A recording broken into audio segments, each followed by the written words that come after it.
Welcome to today's lecture within our course Deep Learning with Python. Today I will talk about regularization techniques. So this lecture could also be entitled Applied Deep Learning. I would say 99% of deep learning methods or techniques and theory is about regularization techniques in one form or the other. So the plan for this lecture is as follows. I will start with providing some motivation and intuition for regularization. What is regularization? How do we do it? Why is it necessary in general? In particular for deep learning methods. Why is it necessary for deep learning methods? You rarely use a deep neural network without regularization. I will tell you in a second why this is rarely the case. And then we look at two specific methods for implementing regularization. There are many different ways to implement regularization, and here I just picked out two. There are many, many more, but I just picked out two, which are referred to as data augmentation and transfer learning, which to my experience are some of the more popular ones. But I just want to highlight, we leave out here many, many other regularization techniques that are important and could be useful. And you always should try to get an overview of current successful regularization techniques for some particular application domain. So for some particular type of data. Is it text data? Then you might have other regularization techniques than for image data. But two such regularization techniques, that is data augmentation and transfer learning, these can be widely applied. So we can use data augmentation for text and for image data, and we can use transfer learning for text and for image data. Yeah, and please post any questions that you have along the way on the chat. I will stop regularly and try to answer your questions. Okay, so just a small recap. What are the three main components of machine learning?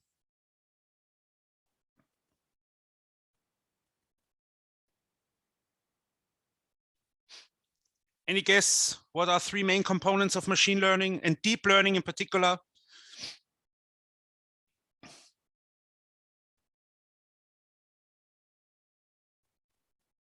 Data model and loss. Yes, exactly. How do we represent a model, or what is a model like in deep learning? What is the model in deep learning?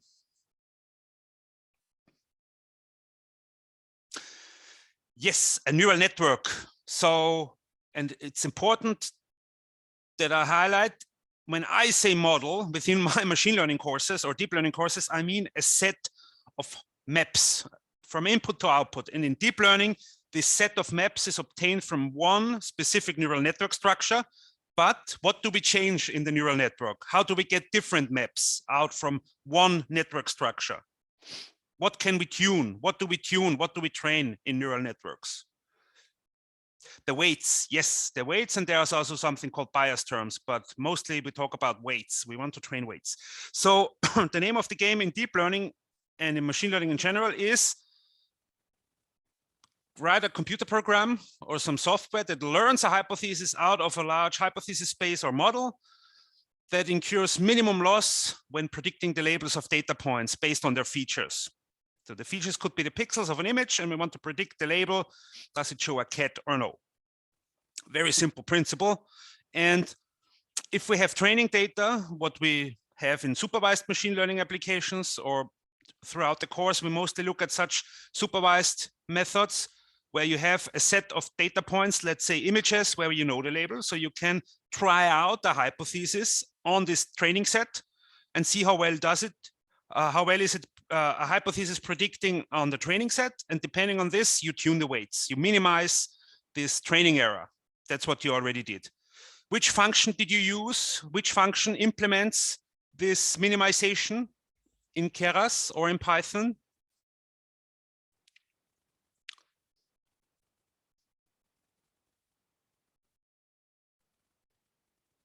Yeah, gradient descent is one algorithm, but you don't implement gradient descent. You don't need to implement gradient descent yourself. Yes, the dot fit function, the famous, very unspectacular looking .fit function.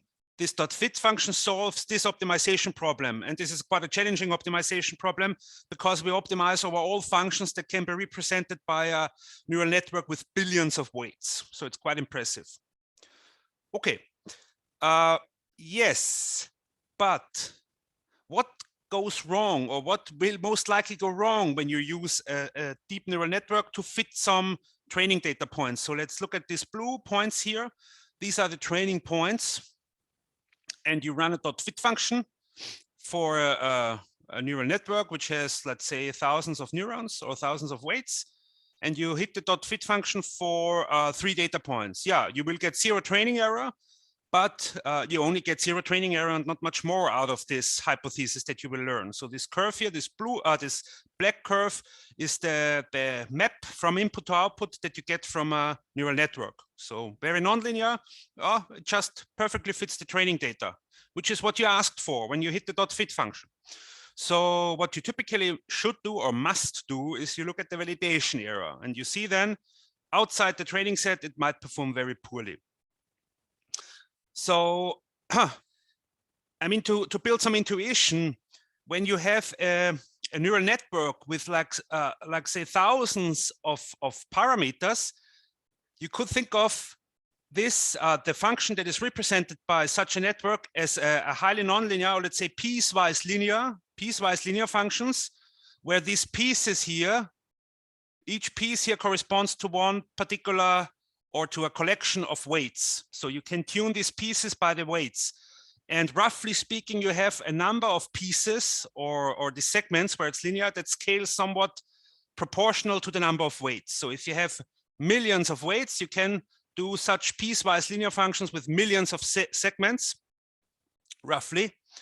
And you will perfectly fit any training set which has less than millions of data points, just because you have so much flexibility. The hypothesis space spanned by a neural network is so large. So you will just by luck find some hypothesis or some choice for the weights that perfectly fit such that the artificial neural network perfectly fits the training set. Okay, but it will not do any good. It will not give any reasonable predictions outside the training set, like for this orange validation set here. So what did we do so far to avoid this?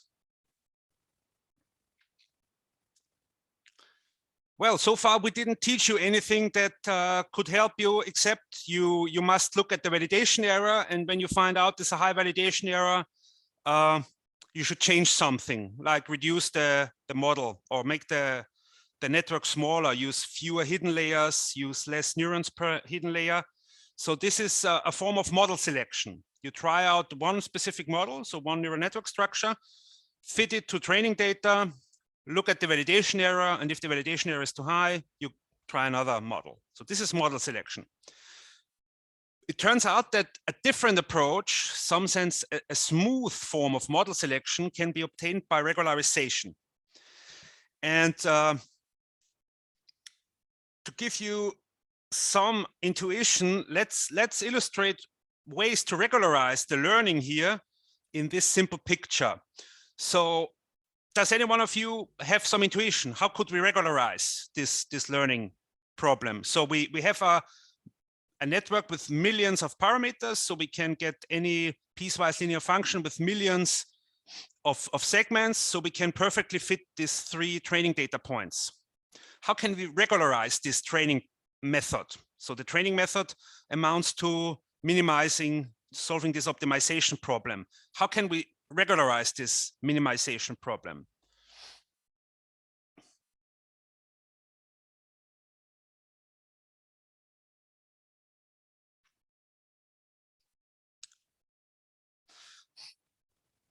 Well, one approach is to kind of penalize predictor maps that are more complicated in a certain sense. But this depends, of course, how do we measure the amount of, or how complicated is a map, or how non-smooth. Well, a very simple measure could be this size or the length of this piecewise linear segment. So the length of the segment where this map is linear. Linear, we might consider a linear function as being smooth. This is also the idea behind gradient descent, to approximate complicated function by very smooth functions, which are linear functions that we get out of the gradient, by the way. So here we could say we don't want this function to have very short segments after which they can basically change the slope in any way. So we want to have it more, let's say, more constant. So we want, instead of this, we would like to have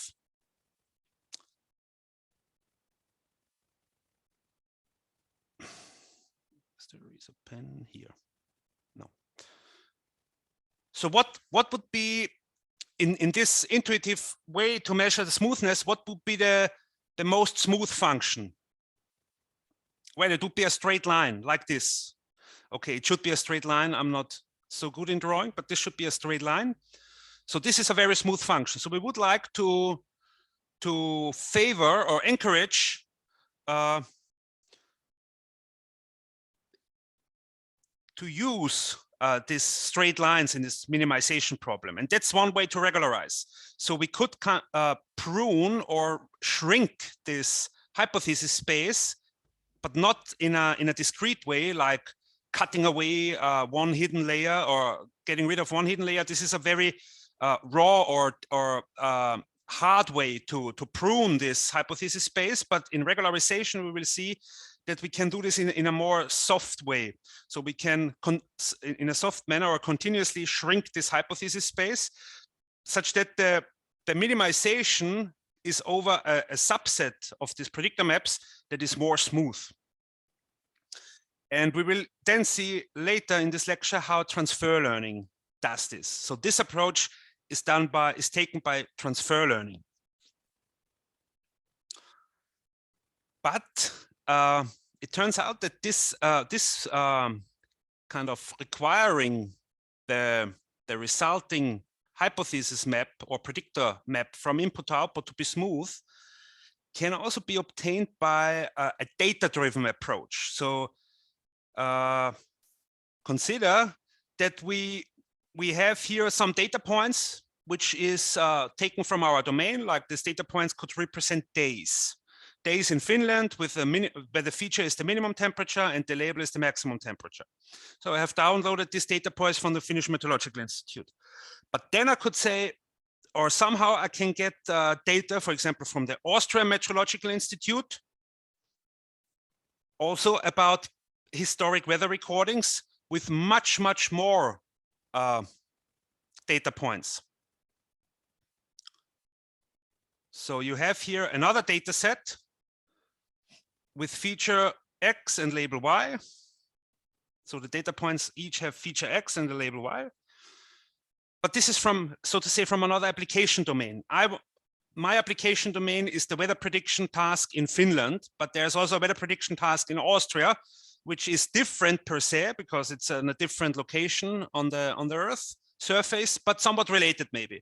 So I could say, I want to learn a hypothesis which also does good on this related task, which also gives decent predictions for Austrian weather. And then you see that here in this case, forcing the hypothesis to do also well on this Austrian weather data basically is equivalent to forcing this hypothesis to be smooth. So instead of explicitly encoding or pruning this hypothesis space when doing this minimization problem, and this is what regularization is about, how to prune this hypothesis space, how to make it smaller, is equivalent actually to adding more data points. So this is kind of a dual view on regularization techniques. So there are two sides, or two sides of the same coin. We either need more data points, or we need to make the hypothesis space smaller. We need to, and making this hypothesis space smaller in such a way that we only have that we only end up with smooth or nice behaving hypothesis.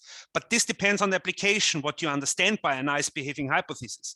A nice behaving hypothesis for weather prediction task might be different than a nice behaving hypothesis when you want to predict the chemical properties of a molecule. So this depends on the application in the end, but the principle is the same. You somehow need to reduce or prune this hypothesis space, which would be too large without any regularization.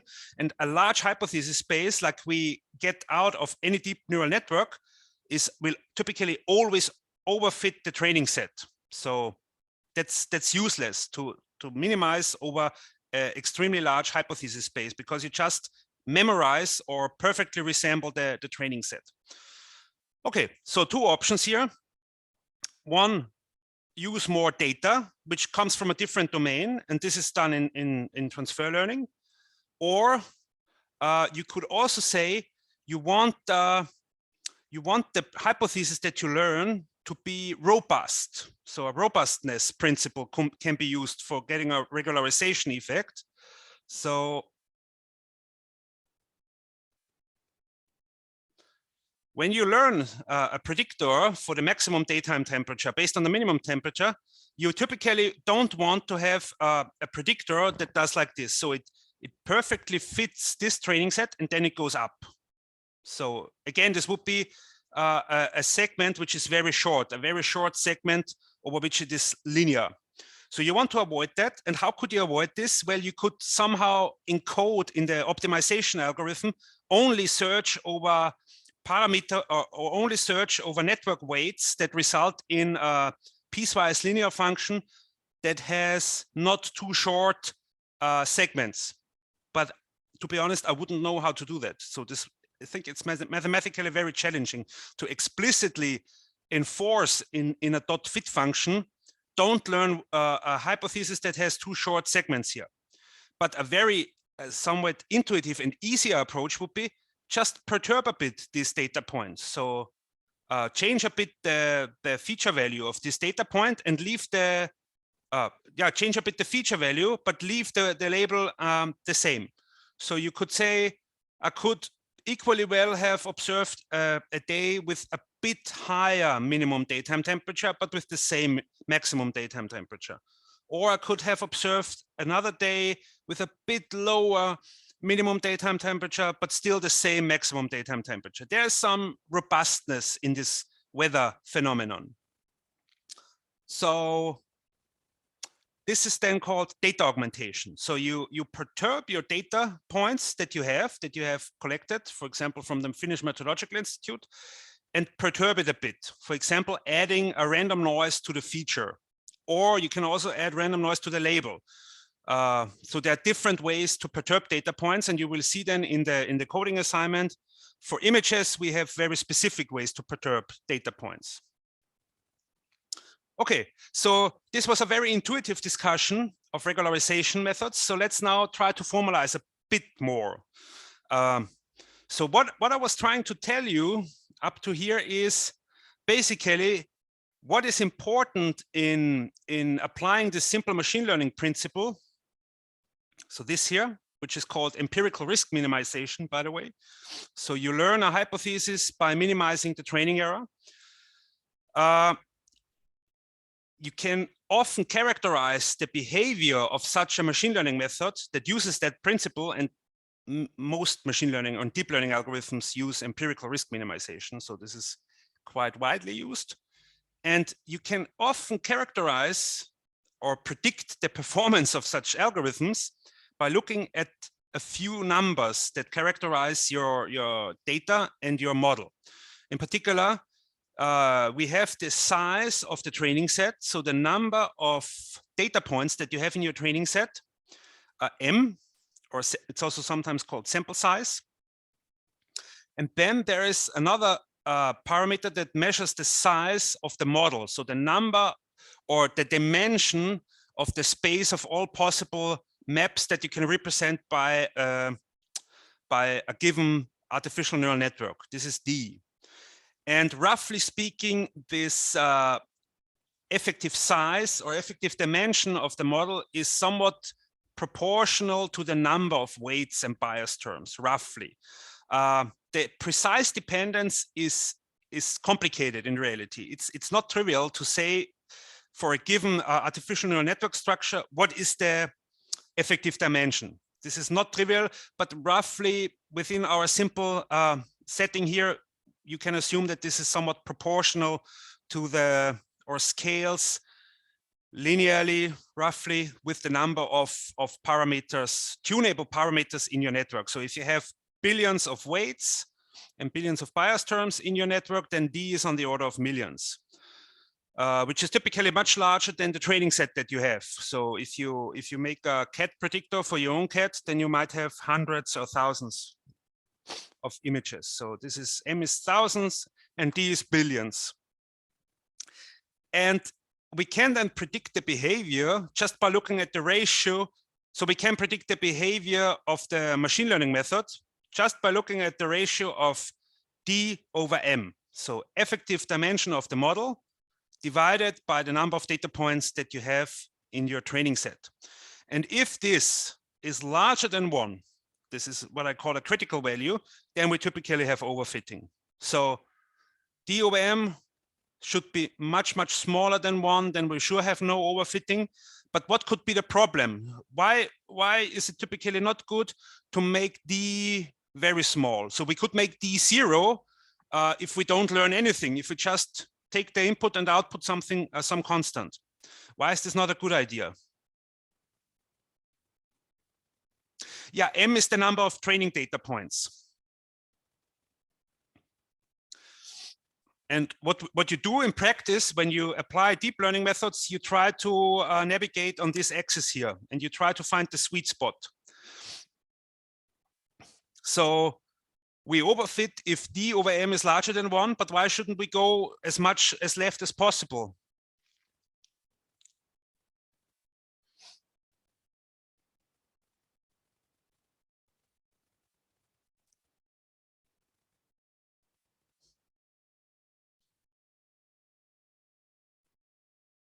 Yes, then we would underfit, because if we use very small neural networks, then we cannot learn the relation and the true underlying relation between features of a data point and label, which might be highly nonlinear. So the relation of the image pixel red, green, blue values and the label, which is 1 if it shows a cat or not, this map from features to label is highly nonlinear. And if we use a too small neural network, so if we make this D very small, if we are here, then we might have underfitting. So we cannot even get a small training error. So what we then do is we try to increase the model size, make the neural network larger to be able to represent more and more nonlinear mappings, and with the hope that we also can get the mapping that is actually present in the data between features and label. But as we increase this, we saw at some point hit the critical value, which is D over M equal 1, and then we overfit. So this is typically what you see when you when you use the dot fit function for a neural network with, let's say, thousands or tens of thousands of weights, which is now a small network nowadays, and you train it on a data set with hundreds or thousands of data points. Then you are somewhere here. So, and this is not the good zone here, because here you're overfitting. You have a small training error, but the validation error is large. And the validation error is kind of the indicator for how well the hypothesis will do in general on a typical or an arbitrary data point. And we want to have this validation error minimized. So what you do in deep learning practice, in your 99% of day work time, you try to navigate somehow this axis here to find the sweet spot. Okay, and yeah, so model selection is one way to navigate. So you train then your model. So you fix some network structure with some effective dimension. You train it, you get the training error, you get the validation error, you find out the validation error is much larger than the training error. So you diagnose your method. Then you conclude, okay, it's overfitting, so let's make it smaller. So you make a discrete step. For example, you kick out or you remove 1 or 2 hidden layers, so you have a new a new network with a smaller effective dimension. So you are now here and you train it again. And what happens? Well, you sacrifice a bit training error. The training error went up. The validation error didn't change too much, but the training error went up. So what you do, you increase a bit the model size again, and so on and so forth. So this is model selection. The model selection is based on discrete steps. Zack, zack. And in regularization, we have tunable parameters or hyperparameters, regularization parameters that allow to move around here in a smooth fashion. Okay. So the name of the game in regularization, using these parameters that I just talked about, so the effective dimension of the model. So this here is the model and the number of data points in the data set. So this is the size of the data. This is the size of the data. This is the size of the model. We have to balance the two sizes. So we need to get it below 1. There are two options, of course. Either the numerator or the denominator has to be changed. So first option could be increase the number of data points using more training data. Is this easy? Is this a good option in general? Try to get more training data.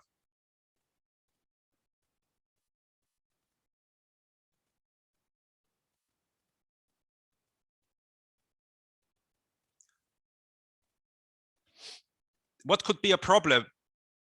Yeah, it's sometimes just not practical. It's costly, it costs, and sometimes getting a training sample means, like in vaccination studies, you have to test a vaccine on humans. And it's not that easy to get them, at least in democracies.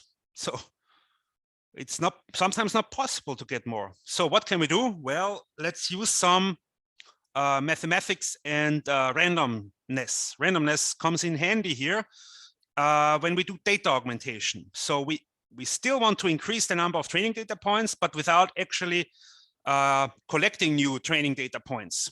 So what do? Well, we use some intuitive symmetries or invariances that we expect to be present. We just expect it. So this is just a hypothesis. It need not be the case, but sometimes a hypothesis, even if it's wrong, it might be useful. So let's say we still have data points representing days with feature X minimum daytime temperature, label Y maximum daytime temperature. And as I said, it might be a reasonable hypothesis or assumption to say the maximum daytime temperature is not too sensitive depending on the minimum daytime temperature. So we could add a few data points that have the same location on the y-axis, so the same label, but the slightly different features. And this might actually also be useful to kind of enforce in the training process the learned predictor to be not too dependent on small errors in the sensors. Every time you make a temperature measurement, you get in a bunch of errors just from the device. There are semiconductive devices involved, and it's never perfect, let alone a definition of a temperature, which is also not clear case always for physicists at least. But let's say we know what temperature is, how to measure it, but then you rarely don't have a perfect device to measure temperature. At least if you want to not spend millions of euros, you cannot measure temperature at an arbitrary high accuracy. So you also get errors from the temperature measurements. And so it might also be reasonable to assume that the hypothesis should not be too much depending on these small errors in the temperature measurements.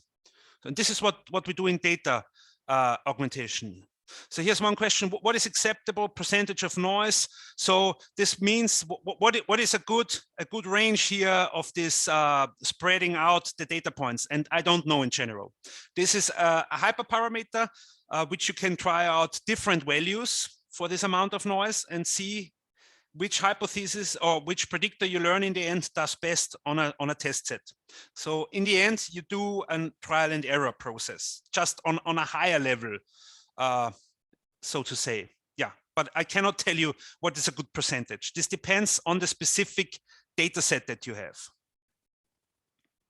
Okay, here's another example for such perturbations for image classification, and you will look at this in the notebooks. soon is rotation, because if you want to predict if an image shows a certain object like a cat, then it's typically irrelevant the location or rotation of the object. So a rotated cat image is still a cat image. And so look here, we start with one labeled data point, and we apply 3 random, for example, randomly generated rotations using a random generator, and get 3 more training data points. So we started with 1 data point, and now we have 4 training data points. So we increased by a factor of 4 our training set. Okay, flipped images still contain, conserve the meaning of an image. Shifted, doesn't matter if it's up or low, it's still a cat. Yeah, and here's a code snippet that you will see soon in your coding assignment. This is how it's implemented in Python. You run a function data augmentation where you feed in an image, and what you get is a randomly rotated image. Okay, so this was the first approach to getting this ratio D over M smaller one. The second approach is then, what a surprise, try to work on the numerator, on the effective dimension. So, and as I said in the beginning, we can regularize a machine learning method by making the hypothesis space smaller somehow, but in a clever way, because we don't want to remove parts of the hypothesis space that contain the right map that is actually representing the relation between features and label in the data points. So one very straightforward approach is just use a smaller one, like using less neurons, using less layers, fewer layers in your network. This is a very raw or rough way to prune the hypothesis space, like pruning the network architecture. Then there's a very elegant way, which you might have heard about. It's called early stopping. So the idea is here to prune the effective hypothesis space of a given neural network structure by not exploring the full hypothesis space, but just say you can only explore the region of the hypothesis space that you can reach within 10 gradient descent steps. And the effect of early stopping, of stopping gradient descent only after a small number of iterations, that you effectively reduce the hypothesis space, the search space, to a smaller subset. And this is a form of regularization, therefore. Yeah, and so what I will now explain in a bit more detail is transfer learning. So the idea of transfer learning is, again, prune the hypothesis space, make it smaller. And the way how transfer learning does it is you start with a reference hypothesis. So somebody gives you a reference hypothesis, which is already somewhat reasonable. And we call this in deep learning a pre-trained net. And this is really one of the most, I would say, most popular and most widely used ways to do regularization. You often hear about pre-trained nets. And why do we know? How do we use pre-trained nets? Why are they cool? Because they allow us to prune the hypothesis space and therefore to in this way to implement regularization. So we say we want to learn a hypothesis that is not too far away from the reference hypothesis. So we limit the distance of the trained hypothesis that we get out of our learning algorithm to the original pre-trained net. It should not be too far away. Yeah, and how do we do this? So typically we don't explicitly encode this distance constraint in the optimization problem. So we don't write down here.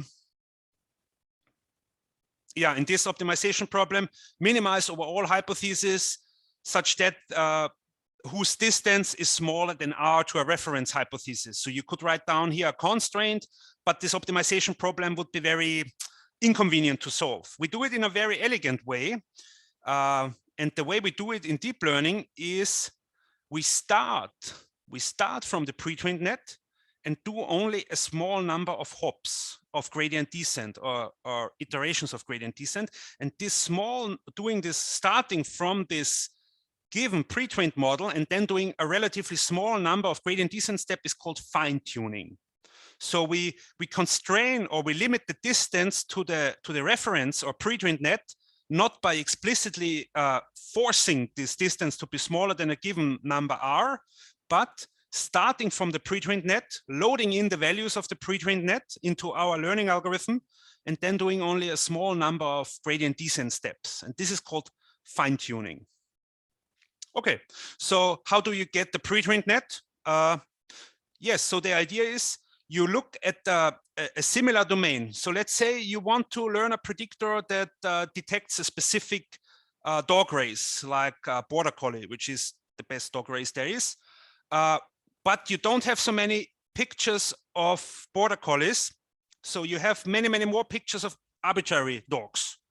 So you could pre-train a network or a hypothesis on this big data set of all possible dogs and use this hypothesis as a starting point for fine-tuning a hypothesis that detects only Border Collies.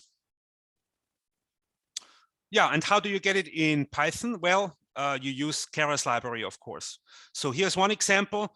One such pre-trained network, which has been pre-trained on a data set called the ImageNet, which is a public big data set of images, is called VGG16. Yeah.